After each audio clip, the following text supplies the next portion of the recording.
যত জগতে দেবদেবী আছে সবার থেকে তাড়াতাড়ি প্রসন্ন করা যায় মহাদেবকে। হরি বল। মহাদেবকে যত তাড়াতাড়ি প্রসন্ন করা যায় অন্য কোনো দেবদেবীকে প্রসন্ন করা যায় না। উনি তো বলা না, বলেই বসে আছে। অল্পেতে সন্তুষ্ট হন তিনি, তাই তার নাম হয়েছে আশুতোষ। অল্পেতে সন্তুষ্ট হয়, কিচ্ছু লাগে না, শুধু একটা বেলপাতা দিলেই সন্তুষ্ট হয়ে যায়। এত ওই জন্যে বলি, আচ্ছা অনেকের মনে ধারণা যে শিবরাত্রির ব্রত কুমারী মেয়েদের, সম্পূর্ণ ভুল। একদম না, শুধুমাত্র কুমারী মেয়েদের জন্য শিবরাত্রির ব্রত নয়, এটা একটা ফালতু একটা ধারণা হয়ে গেছে। না, শিবরাত্রি জগতের যে কোনো জীব যে কোনো অবস্থাতে করতে পারে, হ্যাঁ, কিন্তু শিবরাত্রির ব্রত যদি কেউ সঠিকভাবে করে, ও এমন একটা ব্রত না যে আপনি একেবারে হাতে নাতে ফল পেয়ে যাবেন, হাতে নাতে ফল পেয়ে যাবেন, এমন একটা দারুণ একটা ব্রত শিবরাত্রি। ওই জন্য শিব ঠাকুরের মতো প্রসন্ন অন্য কোনো দেবদেবীকে তাড়াতাড়ি করা যায়।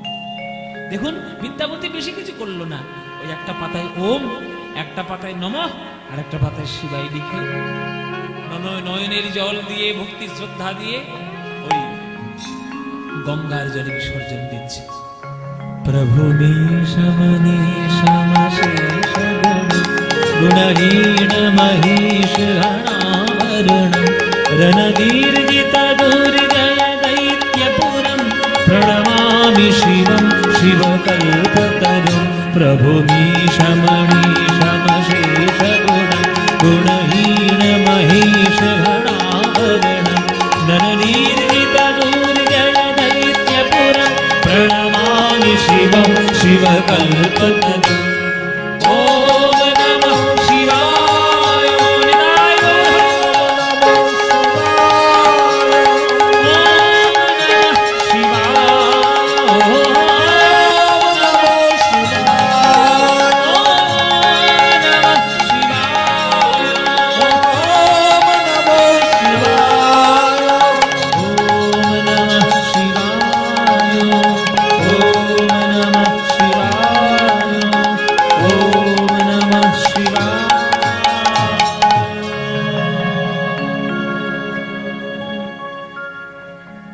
বিদ্যাপতি প্রভু, এত তাড়াতাড়ি আপনি প্রসন্ন হব না? নয়নের জল দিয়ে বিল্লপত্রে চন্দন দিয়ে ওম নমঃ শিবায় লিখে আবার গঙ্গার জলে ভাসিয়েছিস, প্রসন্ন হব না? কোথায় যাবো বাবা? তোর ওই ভক্তি নিমেষের মধ্যে গঙ্গা আমার চরণে পাঠিয়ে দিয়েছে। বল বাবা, তোর কি চাই? আপনারা যদি লীলাটা শোনেন আর যদি মনে মনে কল্পনা করেন, আপনারা গা শিউরে উঠবে। বিদ্যাপতির এমন একটা অলৌকিক একটা জীবন। শিব ঠাকুর স্বয়ং বলছে, বল তোর কি চাই? বিদ্যাপতি বলছে, প্রভু আমার বাবা ছোটবেলায় আমাকে শিখিয়েছে যে শিব ঠাকুর আমাদের কুল দেবতা, কুলের ভগবান, তিনি আমাদের সব, তার চরণের কৃপা পেলেই সব কিছু পাওয়া যায়। তা আমি যখন আপনার কৃপা পেয়েই গেলাম, আর আমার কি দরকার? আর আমার কিচ্ছু দরকার নেই, আর আমার কিচ্ছু চাই না। তবে হ্যাঁ, আপনার যদি মনে হয় যে আপনার চরণ পাওয়ার থেকেও যদি বেশি কিছু দামি এই জগতে থেকে থাকে, তাহলে আপনি সেটা আমাকে দিতে পারেন, আমি সেইটাই চাই। ছেলেটা ছোট আছে বটে, মাথায় কিন্তু বুদ্ধি একেবারে ঘটে ঘটে। হ্যাঁ, দেখুন কেমন প্যাঁচে ফেলে দিয়েছে মহাদেবকে। বিদ্যাপতিকে শিব ঠাকুর জিজ্ঞেস করেছে, বল তোর কি চাই? শিব ঠাকুর বলে, আপনার দর্শন করবো বলে সে আবার কি চাই? কৃপা তো পেয়েই গেছে, আর কিচ্ছু চাই না। তবে আপনার দেখা পাওয়ার থেকেও যদি বেশি কিছু জগতে দামি থাকে, সেইটা আপনি আমাকে দিন। এটা তো এইটা বলা মানে তো শিব ঠাকুরকে ধন্দে ফেলে দেওয়া। ও মায়েরা, তোমরা মাঝে মাঝে সব কাণ্ড কারখানাগুলো করো, করো না? এই যে বহরমপুরে ব্রিজের তলায় একটা বড় দোকান আছে, কাপড় দোকান। ওই দোকানে গিয়ে তুমি যদি বলো যে দোকানে তুমি ঢুকলে, দোকানদার জিজ্ঞেস তো করবে, বলুন মা কত টাকা দামে শাড়ি দেবো, কত দামি শাড়ি দেবো। এবার তুমি যদি বলো যে তোমার দোকানের মধ্যে কোনটা সব থেকে ভালো শাড়ি আছে, সেইটা নামাও, সেইটা আমার দরকার, পুরো দোকান উলট পালট হয়ে যাবে, শাড়ি আর পাওয়া যাবে না। এই হচ্ছে অবস্থা। বিদ্যাপতি সেই রকম বুদ্ধি। বিদ্যাপতি বলছে আপনার কৃপা পাবো বলেই এসেছি, এবার আপনি যদি মনে করেন আপনার দেখা পাওয়ার থেকেও আরো কিছু বেশি দামি আছে, সেইটা আপনি আমাকে দিন। মহাদেব বলছে দেখেছো, ছেলেটা ছোট হতে পারে, মাথায় কিন্তু বুদ্ধি একবারে ঘটেই ঘটে। আচ্ছা ঠিক আছে, শোন বিদ্যাপতি, গোপনে তোকে বলে রাখি, তুই আমার কৃপা পেয়ে ধন্য হয়েছিস, আর আমি যে কৃপা পাওয়ার জন্য ধন্য হতে চাই সেইটা হচ্ছে জগতের শ্রেষ্ঠ জিনিস। সেটা কি জানিস?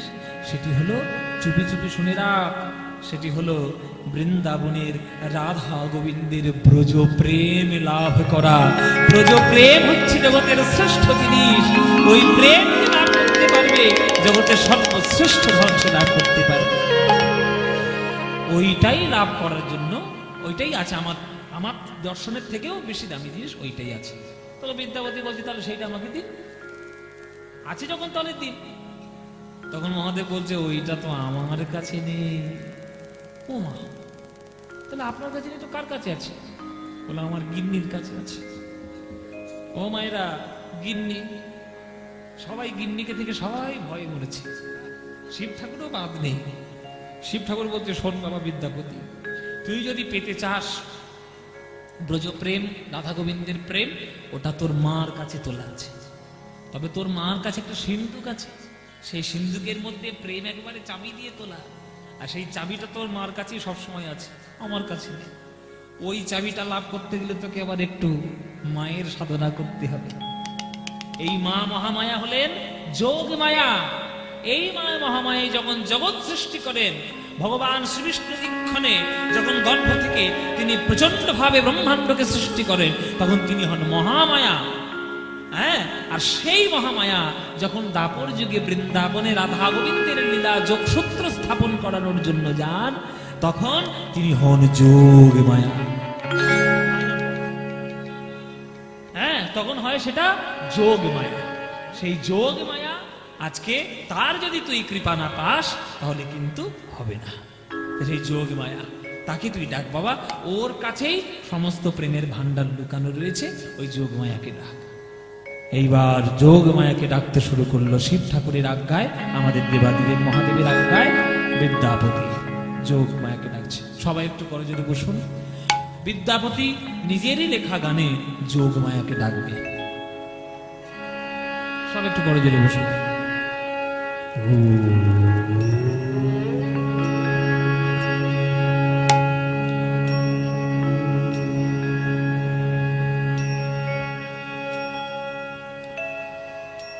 त्वं स्वाहा त्वं स्वधा त्वं हि वषट्कारस्वरातिमेका सुधातमक्षरे नीति त्रिधा मात्रात्मिका स्थिता अर्धमात्रा स्थिता नित्या यानुच्चर्या विशेषतः त्वयि निर्धार्यते सर्वं त्वयि तत्सृज्यते जगत् त्वयि तत्पाल्यते देवी त्वमत्सन्ति च सर्वदा विसृष्टु सृष्टिरूपा त्वं स्थितिरूपा च पालने तथा संहृतिरूपान्ते जगतस्य जगन्मये महाविद्या महामाया महामेधा महाश्रुतिः महामोहा च भवति महादेवी महाशूरि प्रकृतिस्त्वं हि गुणस्य सर्वत्र विभाविनी कारणत्रि महारात्रि मोहरात्रिस्थिदारुणा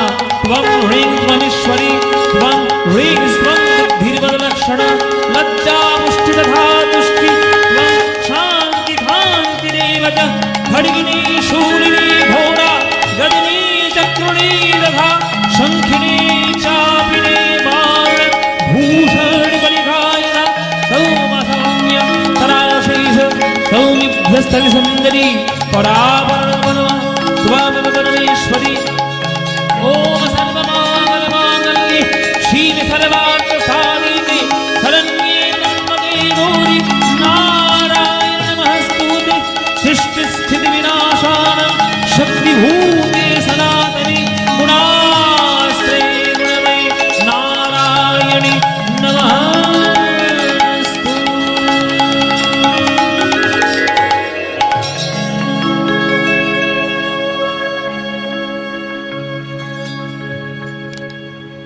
कनकभूधर शिखर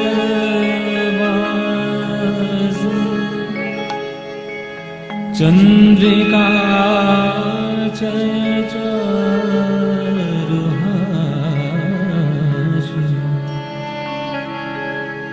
दशन कोटि विकास वंकिम तुलित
टोरी रागের মধ্যে এই গানের সুরটি এই গানটি রচনা করেছেন স্বয়ং বিদ্যাপতি। বিদ্যাপতির লেখা একটা গ্রন্থ আছে দুর্গা ভক্তি তরঙ্গিনী। দুর্গা ভক্তি তরঙ্গিনী বিদ্যাপতির লেখা। ওই গ্রন্থটা যদি কেউ পারে, যদিও সংস্কৃতেই বেশি পাওয়া যায়, জানি না বাংলায় অনুবাদ আছে কিনা, তবে বিদ্যাপতির লেখা দুর্গা ভক্তি তরঙ্গিনী গ্রন্থে এই শ্লোকগুলো সমস্ত লেখা আছে। আপনারা সব একটু করজোরে বসবেন মায়েরা। সবসময় জানবেন যেসব পদকর্তারা যেসব পদাবলী লিখেছেন তারা অনেক সাধনা করে সে পদাবলীগুলো লিখেছেন। সেসব পদাবলীগুলো আস্বাদন করতে গেলে ভক্তি শ্রদ্ধা চাই। সবাই মিলে আস্বাদন করুন বিদ্যাপতির লেখা দুর্গার গান। कनकभूधर शिखर माशिनी चंद्रिका जय चारुहासिनी कनकभूधर शिखर वासिनी चंद्रिका जय चारुहासिनी दशन कोटि विकास वंकिम तुलित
सकल पाप कला परिच्युति सुख विद्यापति स्तुति सकल पाप कला परिच्युति सुख विद्यापति स्तुति ओ शिव शिव सिंह भूपति कामना भलने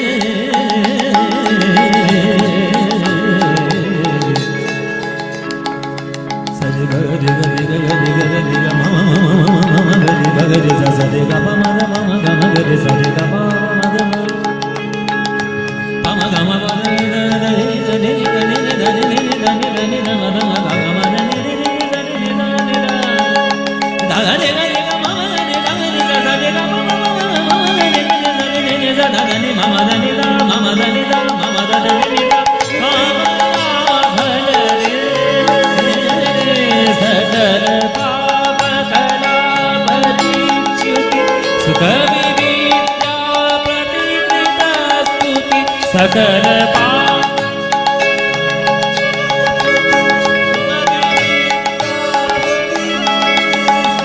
तोषिता शिव सिंह भूपति कामनाफलने जनकभूधर शिखर वासिनि चन्द्रिका चय चारुहासिनि दशन कोटि विकासलङ्किम तुलित चन्द्रकले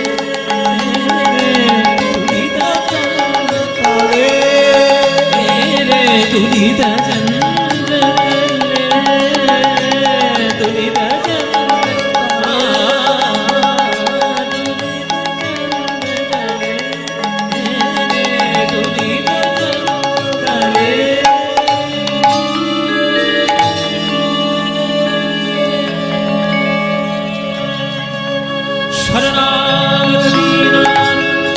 परित्राण परायणे सर्वशान्ति हरे देवी नारायण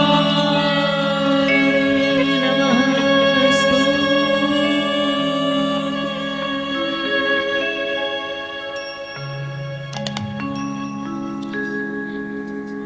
বিদ্যাপতি মা আমায় দর্শন দিলে মা তুমি। ওরে তোর জীবন যে অলৌকিক জীবন, শিশুকাল থেকে যার যার করুণা তুই পাচ্ছিস, সর্বশ্রেষ্ঠ করুণা। গঙ্গার করুণা পেয়েছিস, কম ভাগ্যের কথা। আমার স্বামী, আমার পতি দেবাদিদেব মহাদেব, তার করুণা পেয়েছিস, এটাও কি কম ভাগ্যের কথা? তা যে এত ভাগ্যশালী, তাকে যদি আমিও কৃপা না করি আমার কি ভালো লাগবে বাবা? বল বাবা, তোর কি চাই? মা গো, শিব ঠাকুরের উপাসনা করেছিলাম। শিব ঠাকুর বললেন যে সর্বশ্রেষ্ঠ ধন সম্পত্তি নাকি তোমার কাছে লুকানো। সেই সর্বশ্রেষ্ঠ ধন সম্পত্তি, সেই সম্পত্তি থেকে যদি তুমি আমায় একটুখানি প্রেম আমায় দাও না। শুনলাম বৃন্দাবনের রাধা গোবিন্দের প্রেম পাওয়া, ব্রজ প্রেম লাভ করা জগতের সর্বশ্রেষ্ঠ ধন। যোগমায়া বলছি, নে বাবা, তথাস্তু, আমি তোকে আশীর্বাদ করলাম। আমার আশীর্বাদে সকল খ্যাতির শীর্ষে তুই থাকবি বাবা। তোর মধ্যে এমন কাব্য শক্তির প্রকাশ হবে, এমন এক একটি তুই গান লিখবি। তোকে আমি আশীর্বাদ করলাম, যখনই তোর মনে হবে তুই তখনই গোপী ভাব অবলম্বন করতে পারবি। আর যখনই গোপী ভাব অবলম্বন করতে পারবি, বৃন্দাবনের রাধা গোবিন্দের প্রেম স্ফুরণ হবে তোর কলম থেকে। প্রেম স্ফুরণ হবে যখনই মনে হবে তোর। বাইরে তোর থাকবে কাব্য শক্তি, আর ভেতরে থাকবে তোর গোপী ভাব।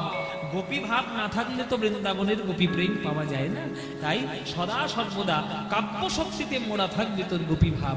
আমি তোকে আশীর্বাদ করলাম, তুই যখনই মনে করবি, যখনই তোর মনে হবে, তখনই তুই গোপী প্রেম লাভ করতে পারবি।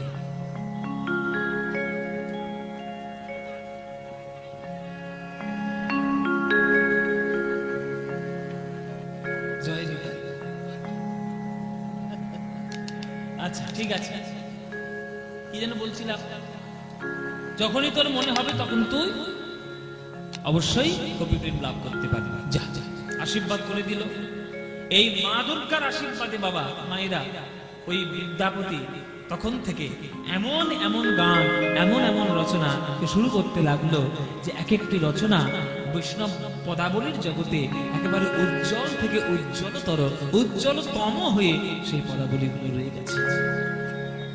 তার চারিদিকে এত খ্যাতি ছড়িয়ে পড়লো, চারিদিকে এত নাম ছড়িয়ে পড়লো।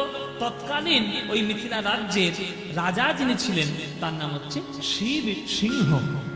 কি নাম বললাম মায়েরা? শিব সিংহ।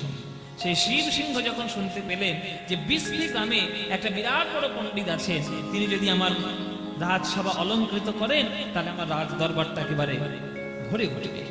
সঙ্গে সঙ্গে এলেন রাজা যে আপনি চলুন আমার রাজসভায়, আপনি আমার রাজ দরবারটা শোভাবর্ধন করবেন, চলুন। আর আপনাকে সমস্ত দায়িত্বও নিতে হবে।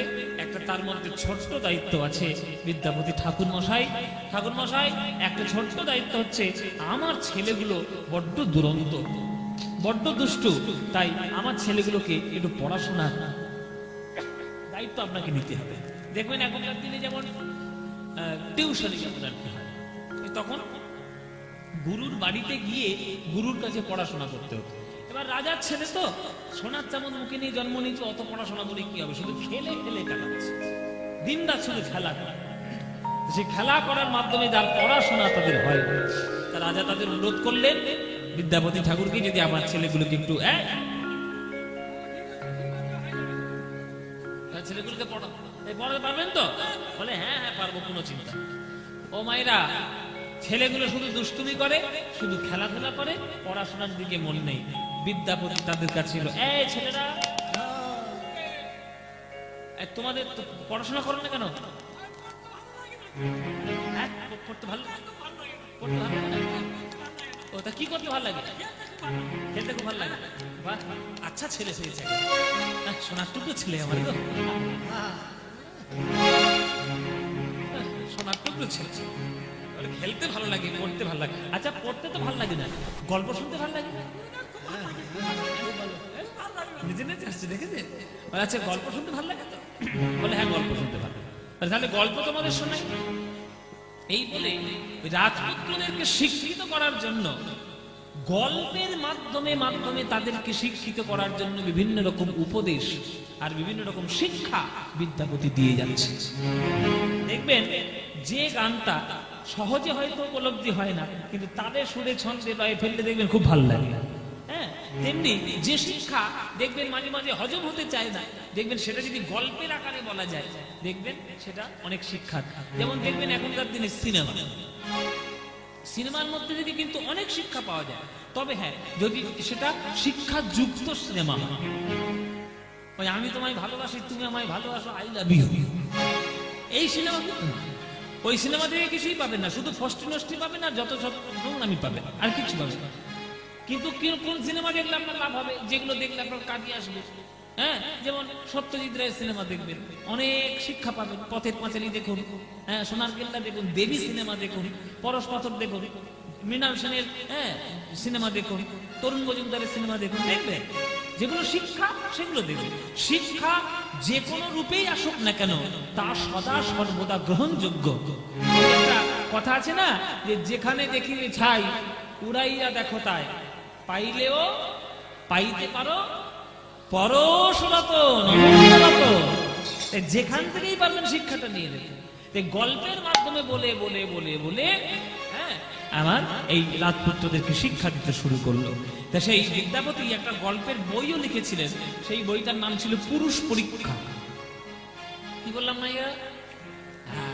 ওই পুরুষ পরীক্ষা গল্পের বইটা বিদ্যাপতির লেখা। এই হচ্ছে বিদ্যাপতির জীবন। চারিদিকে নাম খ্যাতি যশ ছড়িয়ে পড়েছে, সব জায়গায় কাব্য রচনাও হচ্ছে, রাজসভার শোভাবর্ধন করছে, রাজপুত্রদেরকে পড়াচ্ছে, সর্বদিক দিয়ে বিদ্যাপতি একেবারে পরিপূর্ণ হয়ে আছে। এদিকে হঠাৎ হলো একদিন সর্বনাশ ঘটে গেল। মিথিলার রাজ্যে একটা বিরাট সর্বনাশ ঘটে গেল। বিদ্যাপতি তখন বাড়িতে রয়েছেন, বিদ্যাপতি বাড়িতে বসে পুজো করছেন, আর রাজরানী ছুটে এসছেন বিদ্যাপতির বাড়িতে। ঠাকুর মশাই বলে আছাড় খেয়ে পড়লো পায়ে। কি হয়েছে রানী? ঠাকুর মশাই শিগগির চলুন, শিগগির রাজসভায় চলুন, ভয়ানক বিপদে স্বাধীন হয়েছে। কি হয়েছে মা, বলো কি হয়েছে? বলো আপনাদের মহারাজকে ওই দিল্লির দরবারের নবাব ধরে নিয়ে গেছে, মৃত্যুদণ্ড ঘোষণা করেছে দিল্লির নবাব। মায়েরা, তখন দিল্লির মসনদে রাজত্ব করছে বিধর্মী শাসন।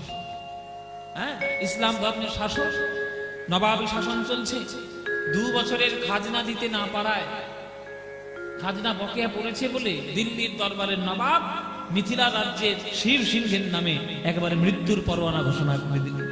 যেখানে পাবে ওই শিব সিংহকে ধরে নিয়ে আসে, একেবারে সুবিদ্ধ করে ওই লোকটাকে। আমাদের রাজ্যে, আমার দেশেরও বকেয়া খাজনা পড়ে রয়েছে কত, দাও, মৃত্যুদণ্ড ঘোষণা করলাম। এটা ঘোষণা হয়ে গেছে। এবার রাজধানী তো বিপদে পড়েছে, ছুটে এসে বিদ্যাপতির চরণ ধরে চাপতে চলুন, আপনি চলুন, আপনি আমার বাঁচাবেন। এবার বিদ্যাপতির এমন বুদ্ধিমান, আচ্ছা চিন্তা করুন, একটা লোক পড়াশোনা করে, কবিতা লেখে, গান লেখে, সে লোকটা রাজনীতি করবে কি করে? সে কি সম্ভব? রাজনীতিবিদ রাজনীতি করবে, সাহিত্য যে রচনা করে সাহিত্য রচনা করে, কিন্তু বিদ্যাপতির মতো বুদ্ধি তখনকার দিনে কারো ছিল না। তাই রাজধানী এসে বিদ্যাপতির চরণ হয়েছে। বিদ্যাপতি বলছে, ঠিক আছে মা, তুমি কোনো চিন্তা করো না, মহামায়ার করুণা যদি আমার উপর থাকে, শিব ঠাকুরের কৃপা যদি আমার উপর থাকে, আর মহাগঙ্গার কৃপা যদি আমার উপর থাকে, আমি ঠিক মহারাজকে বাঁচিয়ে নিয়ে আসবো, তুমি কোনো চিন্তা করো না। চলল বিদ্যাপতি দিল্লিতে মহারাজকে বাঁচানোর জন্য। দিল্লির দরবারে এসে হাজির হয়েছে। যখন এসে হাজির হয়েছে, দারোয়ানরা এসে নবাবকে বলছে, নবাব, এই একটা লোক আপনার সঙ্গে দেখা করতে চাই। নবাব বলছে, কে তুমি? কে তুমি? কি তোমার পরিচয়? বিদ্যাপতি করজোড়ে বলছে, আমার মিথিলায় বাড়ি, আমার নাম বিদ্যাপতি। বিদ্যাপতি, কি দরকার এখানে? কি চাও? কেন এসছো এখানে? আগে আমার মহারাজকে আপনি বন্দী করে নিয়ে এসেছেন, আমার মহারাজের মৃত্যুদণ্ড মুকুব করে দিন আপনি। তুমি বলার কার মৃত্যুদণ্ড আমি মুকুব করবো না করবো সে তোমার কথা আমি করবো? কি করো তুমি? আমি আমি একজন সাহিত্যিক, আমি গান লিখি, কবিতা লিখি, হ্যাঁ, সাহিত্য রচনা করি। তাহলে গিয়ে গান লেখতে যাও, এখানে কি করতে এসছো? এটা রাজনীতি করার জায়গা, এটা কবিতা বলার জায়গা না। যাও, কত বড় কবি তুমি যে আমার কাছে তুমি দেখা করতে এসছো একটা মহারাজের মৃত্যুদণ্ড মুকুব করার জন্য? যাও, চলে যাও, তাহলে তোমারও মৃত্যুদণ্ড হবে। বিদ্যাপতি বলছে, নবাব, আপনার কাছে আমি সেইটাই প্রার্থনা করি, দয়া করে আমার মহারাজকে মৃত্যুদণ্ড দেওয়ার আগে মৃত্যুদণ্ডটা আমায় আগে দিন। কেন? এমনকি মহারাজের সঙ্গে তোমার পিরিত যে তোমার মৃত্যুদণ্ড আমি আগে দেব? বলে, শুনুন মহারাজ, একটা দেশের সাহিত্য, সংস্কৃতি, রুচি, সমস্ত কিছু, সঙ্গীত বেঁচে থাকে যদি সেই রাজ্যের মহারাজ যদি সেটাকে সমর্থন করে। তাহলে আমার রাজাকে যদি আপনি মেরে দেন, আমার রাজা যদি মরে যায়, তাহলে তো আমি কোথাও বেঁচে থাকার রসদ পাবো না। আমাকে সাহায্য কে করবে? কে আমাকে সমর্থন করবে কবিতা লেখার জন্য, গান লেখার জন্য, সাহিত্য রচনা, সঙ্গীত রচনা কে করবে? তাহলে কেউ যখন করতেই পারবে না, তাহলে আমার বেঁচে থেকে কি না? মহারাজকে মৃত্যুদণ্ড দেওয়ার আগে আমাকেই মৃত্যুদণ্ড দিন, আমি মরে যাই, তারপর আপনি মহারাজকে কি করবেন আমার দেখার দরকার। ব্যাস, আমি মরে গেলে আমার সঙ্গে সঙ্গে সাহিত্যও শেষ হবে, সঙ্গীত শেষ হবে, আমার কোনো চিন্তা থাকবে না। নবাব মনে মনে ভাবছি, বাবা কে এমন এমন লোকের এত বড় কথা, তো আমি কারণ নাকি কোনোদিন শুনি। আচ্ছা ঠিক আছে, তুমি কেমন গান লেখো? তুমি গান লিখে আমার মনোরঞ্জন কি করতে পারবে? আমার মনোরঞ্জন যদি তুমি গান লিখে করতে পারো, তাহলে আমি তোমার মহারাজের মৃত্যুদণ্ড মুকুব করে দিতে পারি। কত বড় কথা দেখো। বিদ্যাপতি বলছি, বলুন আপনি কি গান শুনছেন? আস্তে, মায়েরা, বাবারা, সবাইকে একটু বলছি, খুব মন দিয়ে শুনবেন, অপরাধ নেবেন না। খুব বড় একটা কথা বলতে যাচ্ছি। নবাব ডেকে নিয়ে গেলেন তার সিংহাসনের কাছে। সিংহাসনের ডান দিকে ছিল একটা জানালা। জানালা দিয়ে যমুনাটা দেখা যায়। দিল্লিতে যমুনার তীর, দিল্লির রাজধানীটা যমুনার তীরে, তাজমহলটা যারা গিয়েছেন আপনারা যমুনার তীর, যমুনাটা দেখা যায়। বিদ্যাপতিকে ডেকে ওই মহারাজ নবাব ওই জানালার ধারে নিয়ে গেছে। নিয়ে গিয়ে বলছে, ওই দেখো, কি কি দেখবে? একটা রমণী, একটা মা সেই যমুনা নদীর জলে স্নান করছে। ওই দেখো, দেখছো ওই যে রমণীটা স্নান করছে, নারীটা স্নান করছে, ওর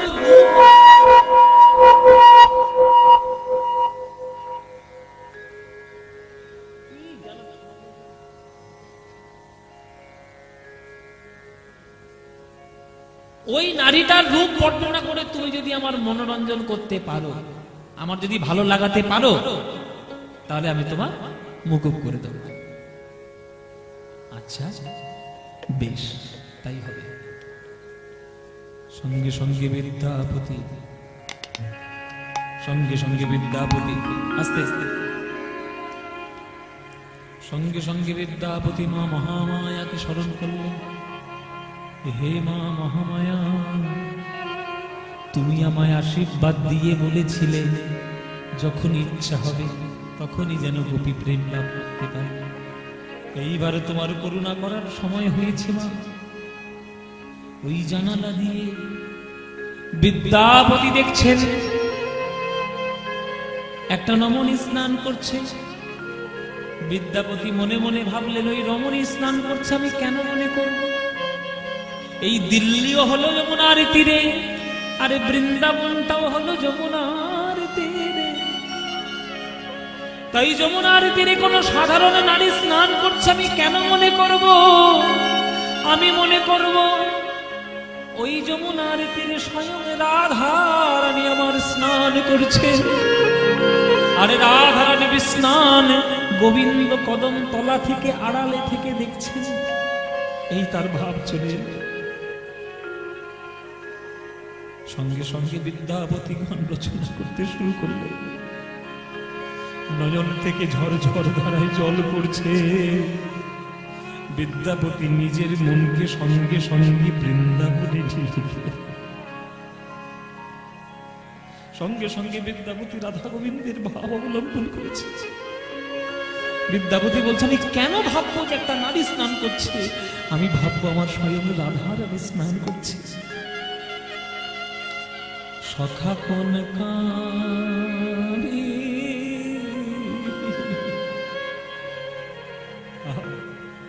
কি রচনা আর কি গান! সখা কোন কারি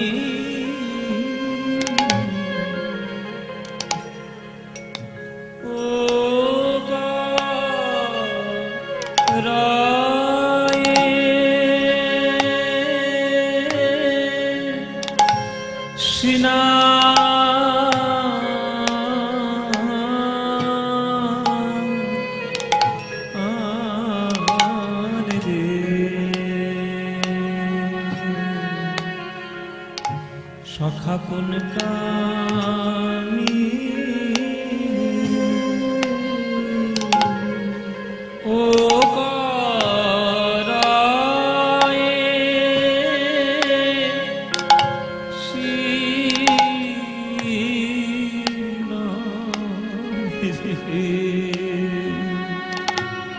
সখা কোন কামি, তার আকণ্ঠ বপু জলে বৈশে, আর বদন মাত্র জলে ভাসে। দেখে যেন মনে হয় সোনার কমল ভাসে।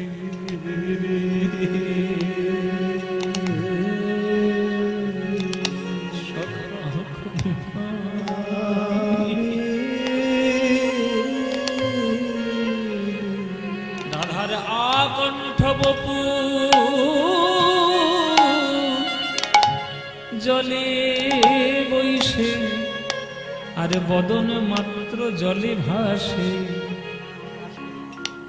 দেখে আমার মনে হয় যেন সোনার কমল ভাসে।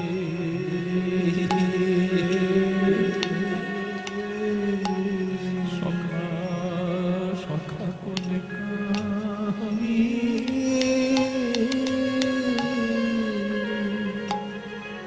এই প্রথম লাইনটাতেই ওই নবাবের চোখ থেকে ঝরঝর করে জল পড়ছে।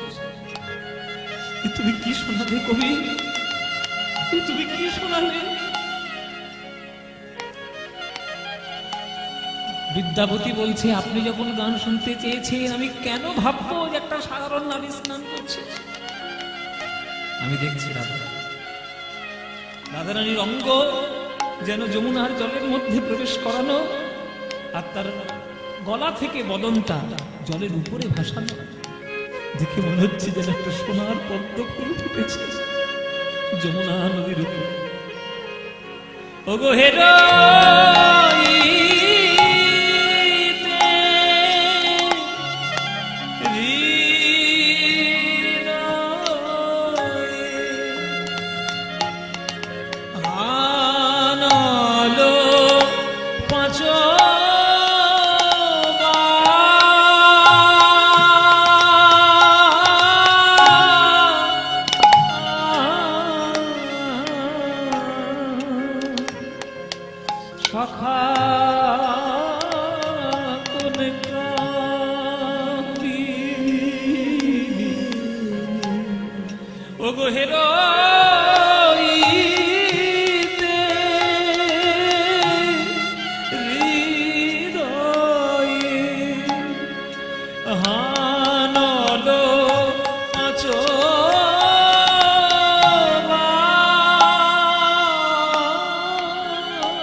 দেখুন, প্রেম যার হৃদয়ে হবে এক বিন্দু নয়নের জলে বোঝা যাবে তার প্রেম হয়েছে।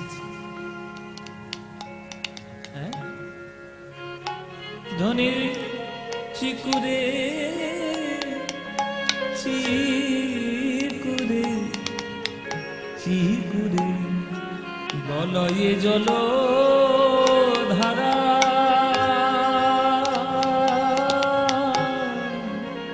ধনির আমার চিকুরে চিকুরে চিকুরে বলয়ে জল ধারা, আর মুখ শশী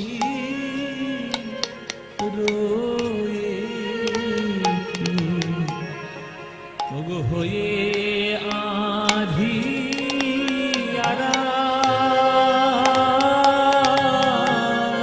মুখ শশী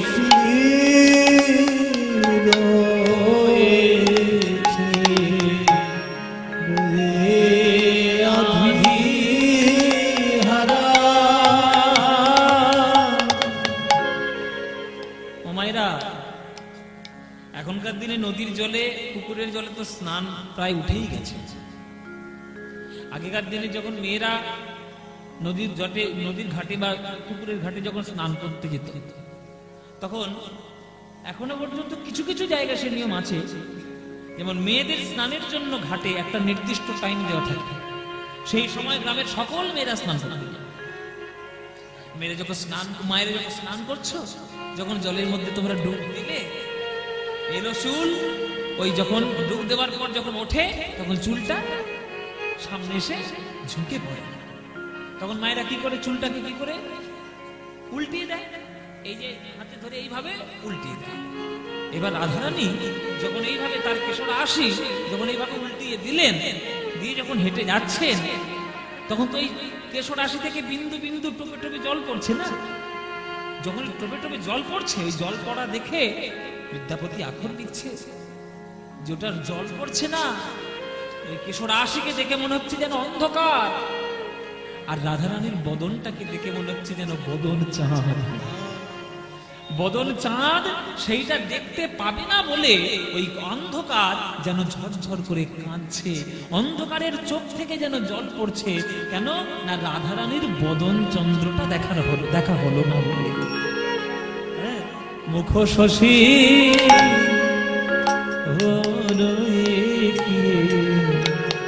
হয়ে আধি আরা, মুখ শশী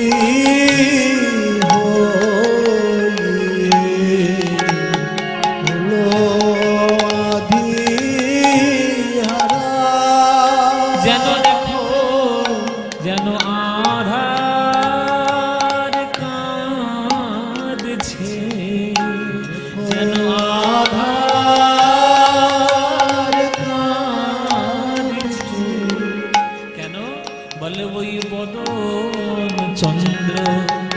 দেখা হলো না বলে দেখো আধার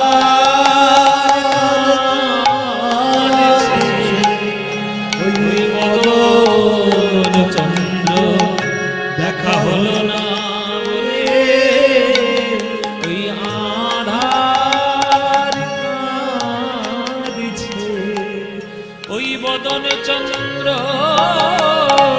দেখা হলো না বলে মুখে রাধে রাধে রাধে বলে বদন চন্দ্র দেখা হলো না বলে রাধে রাধে রাধে বলে বদন চন্দ্র দেখা হলো না বলে রাধে রাধে রাধে বলে বদন চন্দ্র ওই মুখে রাধে রাধে রাধে বলে বদন চন্দ্র হলো না বলে রাধে রাধে বলে বদন চন্দ্র দেখা হলো না বলে রাধে রাধে রাধে বলে বদন চন্দ্র দেখা হলো না বলে যেন আধার কাঁদছে। যখন এমন করে রচনা করতে শুরু করে যখন এক একটা লাইন গান করে শোনাচ্ছি, যে নবাব জানলার ধার থেকে নারীদের স্নান কামের দৃষ্টিতে দেখত, মহামায়া যোগমায়ার করুণায় তার হৃদয়টা প্রেমে পূর্ণ হয়ে গেল। ঝরঝর করে কাঁদতে কাঁদতে বিদ্যাপতির চরণে জড়িয়ে ধরে বলছে, ও কবি তুমি কি শোনান? তোমার মতো কবি যেন ভারতবর্ষের ঘরে ঘরে জন্মগ্রহণ করে। আমি এতদিন নারীদের স্নান দেখতাম কত কামে দৃষ্টিতে, আজ তোমার গানে কি এমন গান গাইলে ওই গানে আমার হৃদয়ে আজ প্রেম। তোমার মতো কবি যে দেশে জন্মগ্রহণ করে সেই দেশের রাজাকে আমি মৃত্যুদণ্ড দেব? সে রাজার কত ভাগ্য যে সে সেই দেশে জন্ম নিয়েছে যে দেশে তোমার মতো কবির জন্ম হয়েছে।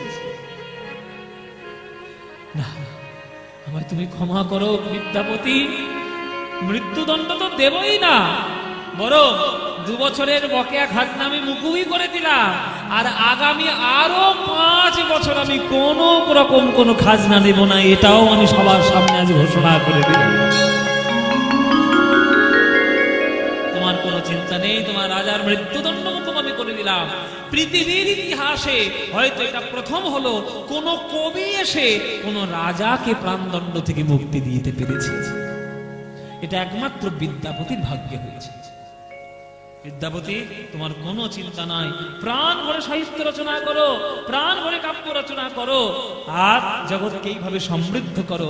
আর তোমার যাতে কোনো টাকা পয়সার কোনো চিন্তা না থাকে, সকল অর্থনীতি থেকে আমি তোমার একেবারে মুক্তি দিয়ে দিলাম। তোমাকে আমি এমন ভরিয়ে দেব যে তোমার আর সারা জীবনের কোনো অভাব থাকবে। স্বর্ণ মুদ্রায় ভরিয়ে দিলেন, আর এদিকে বাড়িতে ফিরে এসে মৃত্যুদণ্ড মুকুব হয়ে গেছে সেই আনন্দে বিদ্যাপতির উপরে এত প্রসন্ন হলেন, শিব সিংহ চরণ ধরে ধরে কাঁদছে যে আপনি আমার প্রাণদণ্ড থেকে মুক্তি দিয়েছেন, মৃত্যুদণ্ড থেকে। এই 20 গ্রাম আমি আপনার নামেই লিখে দিলাম, আপনার কোনো চিন্তা করতে হবে না।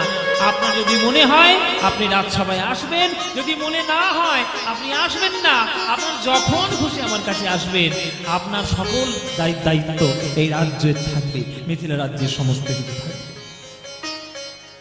তাই মায়েরা, গীতায় কৃষ্ণ বলেছে যে যে যথামাং প্রপদ্যন্তে তাং তথৈব ভজাম্যহম মম বর্তানুবর্তন্তে মনুষ্যা পার্থ সর্বস্য অনন্যশ্চিন্তয়ন্তে মাং যে জন পর্যুপাসতে তেষাং নিত্যাভিযুক্তানাং যোগক্ষেম বহাম্যহম। আপনি ভগবানের চিন্তা 2 মিনিট করুন, ভগবান আপনার জন্য 20 মিনিট চিন্তা করবে। ভগবানের জন্য আপনি 1 ঘন্টা চিন্তা করুন, ভগবান আপনার জন্য 24 ঘন্টা চিন্তা করবে। চিন্তা করেই তো রেখেছে, তোমরা শুধু বুঝতে পারো না। এইখানে আমার ভক্তদের একটু নিবেদন যে এত বড় অনুষ্ঠান একটি মাত্র ব্যক্তিগত মানুষ ব্যক্তিগত উদ্যোগে এত বড় এই কদিন ধরে যা অনুষ্ঠান আপনারা দেখছেন, সে সারা বছরের সমস্ত রোজগার থেকে জমা করে করে করে আজকে এত বড় অনুষ্ঠান করে। আপনাদের মতো ভক্তদের সাহচর্য সহযোগিতা না পেলে সেটা কোনোভাবেই সম্ভব নয়। তা আমার মায়েরা, আমার ভক্তরা আপনাদের কাছে চরণ প্রান্তে ভিক্ষা পাত্র নিয়ে যাবে। আপনাদের যা যতটুকু দেওয়ার প্রয়োজন ইচ্ছে আপনারা প্রাণ ভরে একটু ভিক্ষা পাত্রে দান করবে। একটা কথা দেওয়ার আগে জেনে রাখুন, অর্থ অমৃতের কারণ, অর্থই বিষের কারণ।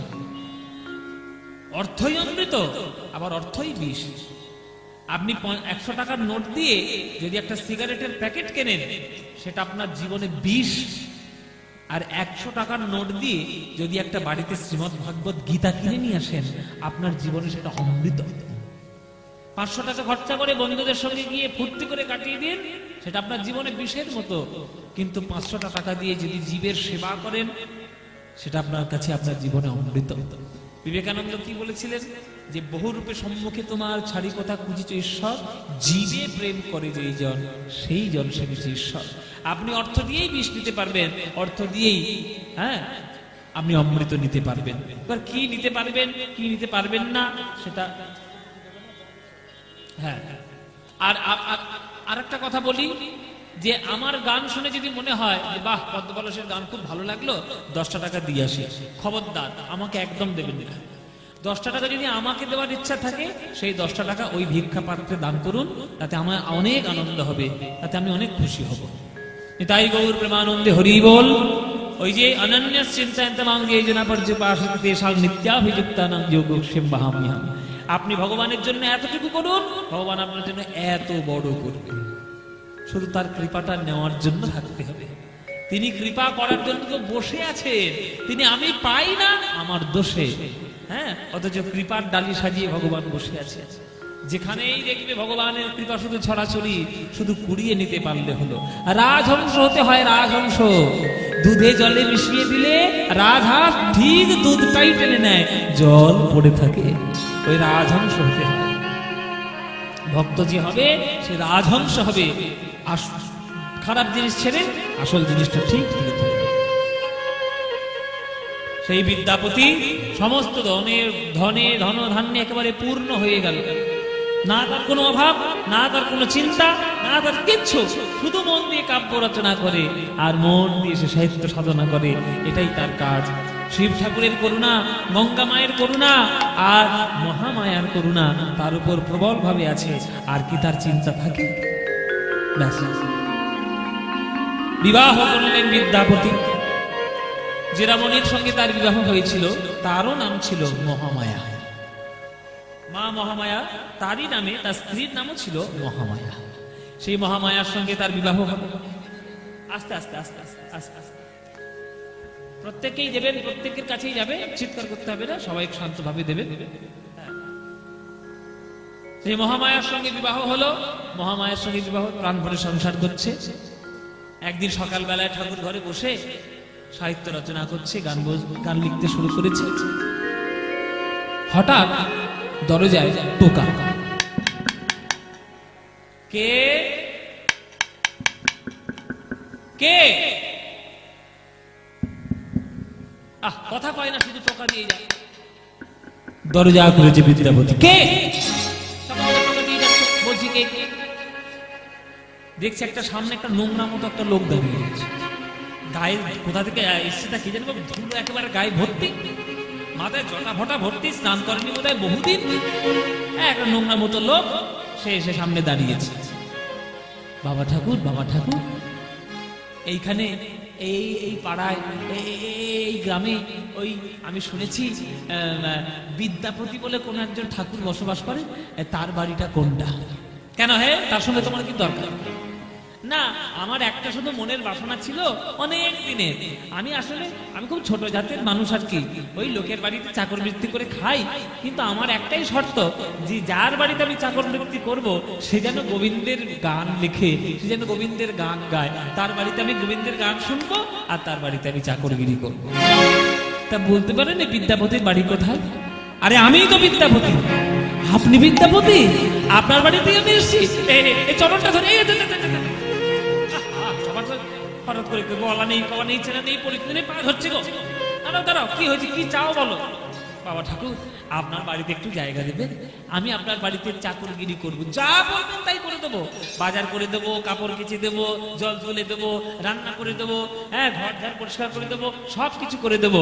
হ্যাঁ, শুধু আমার একটা শর্ত, আপনি চাক শুনেছি গোবিন্দের গান গান, আমাকে একটা করে গান শোনালেই আমি খুব খুশি হয়ে যাব। আপনার বাড়িতে একটু রাখবেন আমাকে? হ্যাঁ, এ তো বিনা পয়সায় চাকর এসে হাজির হলো। ও মায়েরা, তোমার বাড়িতে বিনা পয়সা চাকর আছে নাকি? মায়েরা বলছে, বাবা বিনা পয়সায় চাকরের চাল একবার জেরবার হয়ে গেল, বিনা পয়সা। ও মায়েরা, বিনা পয়সা এখনকার বাজারে যদি চাকর পাও, রাখবে নাকি? রাখবে না? না, হ্যাঁ, বিনা পয়সা হ্যাঁ, এখন বিনা পয়সায় কেউ রাখবে না, সবাই সন্দেহ রয়েছে যদি সব চুরি করে নিয়ে চলে যাবে, এই হচ্ছে ভয়। এই দাঁড়াও দাঁড়াও বাবু দাঁড়াও, আমি বাড়ির কর্তা হলেও বাড়ির গিন্নি একজন আছে। এই যে মহামায়া, মহামায়া, বলে এই যে একটা লোক এসছে, এইলো এইলো বলছে চাকর থাকবে। চাকর থাকবে? না না না না, পয়সা নেই, চাকর লাগাতে তো পয়সা আরে নেই। পয়সার দরকার হবে না, ও বলছে বিনা পয়সায় চাকরি করবে। বিনা পয়সা? হ্যাঁ, ওই যে তোমার কাপড় কেচে দেবে, বাহ, বাসন মেজে দেবে, হ্যাঁ, বাজারও করে দেবে, আবার কুটনও কেটে দেবে। হ্যাঁ, ভাড়ার ঘরে ইঁদুর ঢুকলে উরে, ইঁদুর মারবে? তাহলে থাক, ইঁদুর মেরে দেবে লঙ্কা। ভাড়ার ঘরে যদি ইঁদুর ঢুকে সেটাও মেরে দেবে। তাহলে সব কাজ করবে তো বাবা তুমি? বলে হ্যাঁ, সব কাজ করবে। এই তাহলে থাক থাক থাক থাক, বিনা পয়সা। বলে বিনা পয়সায় যখন কাজ করবে বাবা থাক, হ্যাঁ, পয়সা দিতে হবে না। এই তোমার নামটা তো জানা হলো না বাবু, চাকর তো থাকবে, তোমার নাম কি? আমার নাম হচ্ছে উগনা। কি কি নাম? উগনা?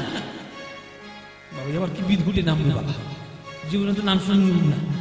আচ্ছা ঠিক আছে উগনা, তাহলে তুই আমার বাড়িতে চাকরগিরি কর। হ্যাঁ, তা তোর শর্ত কি? একটা করে গান শোনানো? বলে হ্যাঁ, গান শোনাবে, আমি শুধু গান শুনবো, আর কিচ্ছু চাই না। আচ্ছা ঠিক আছে, এই মহামায়া, তাহলে ঘরটা দেখিয়ে দাও, চাকরগিরি করবে, যা বলবে তাই করে দেবে, বাজার রান্না সব, ঘর ধান ও মুছে সব তোমার কাজ করে দেবে। উগনা বলে সেই লোকটা রয়ে গেল বিদ্যাপতির বাড়িতে চাকর হিসেবে। বল মায়েরা, তা বিনা পয়সা চাকর পেয়ে যে যা ইচ্ছা তাই করিয়ে নিচ্ছে। এই কাঠ কাঠ, এই কাঠ কেটে দিচ্ছে, এই জল তোল, জল তুলে দিচ্ছে, এই বাজার করে নিয়ে আয়, বাজার করে নিয়ে আসছে, এই ঘরটা মুছে দে, চাষ করে দে, সব কাজ করে দিচ্ছে। শর্ত তার শুধু একটাই, ওই একটা করে রোজ গান শুনবে। একদিন সকালবেলায় মহামায়া এসে বলছে, এই যে বসে বসে শুধু কলম চালালেই চলবে? এদিকে যে ভাত নেই, অন্ন দানা নেই, যাও বাজার করে নিস, হাটে যা। এখনকার দিনে যেমন ঘরে ঘরে কাছে কাছে দোকান, আগেকার দিনে নির্দিষ্ট একটা দিনে হাট বসতো, এখনো যদিও বসে, এখনো গ্রাম বাংলায় আছে এই হাট বসার ব্যাপারটা, চলটা আমাদের গ্রাম বাংলায় এখনো আছে।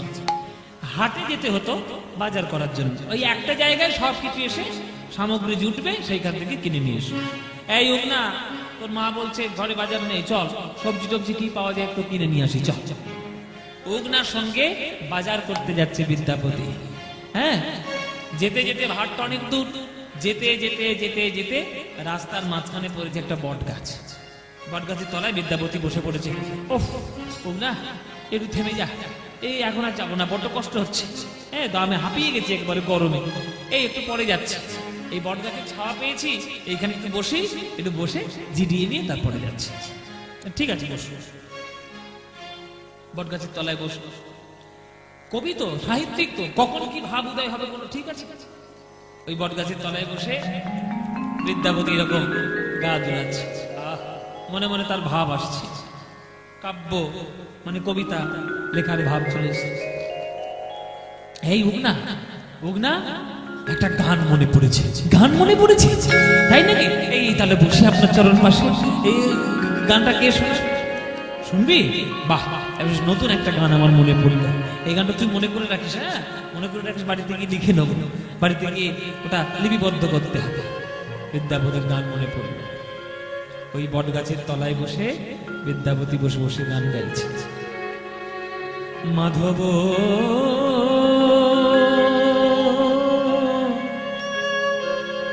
মাধব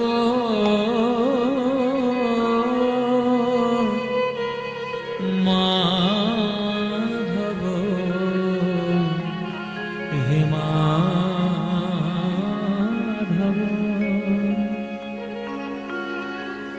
ও হে রাধা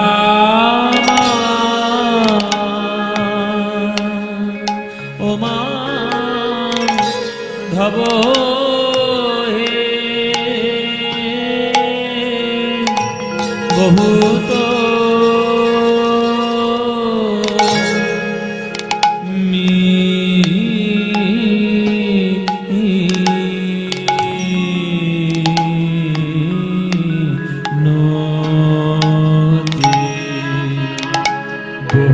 মিনতি করু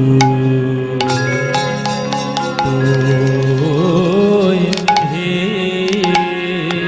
ও হে রাধা ও মা ধব এই নিবেদন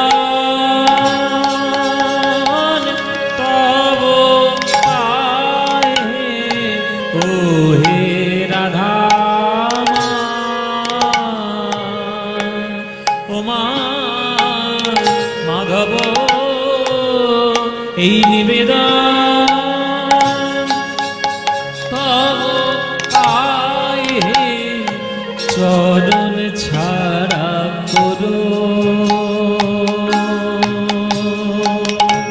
করুণা হে নিবেদন তব পায়ে চরণ ছাড়া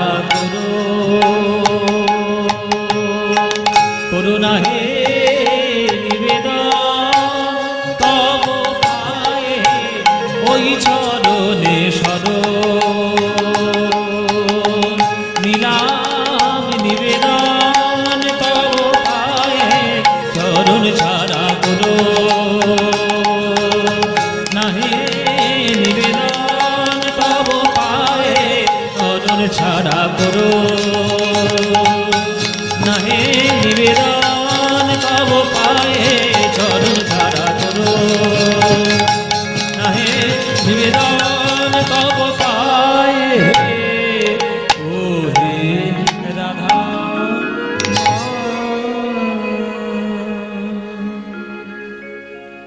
ও হে রাধা মাধব বহুত মিনতি করুত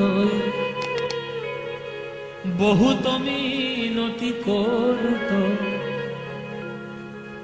দে তুলসী তিল দেহ মন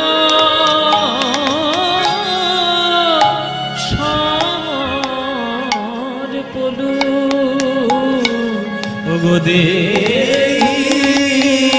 তুলসী তিল এ দেহ মন সবার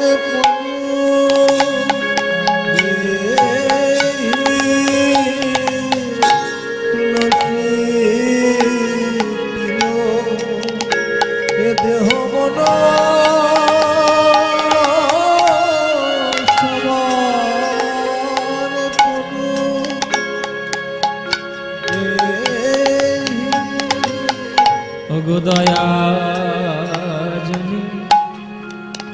দয়া জনি ছোড় বিময় হে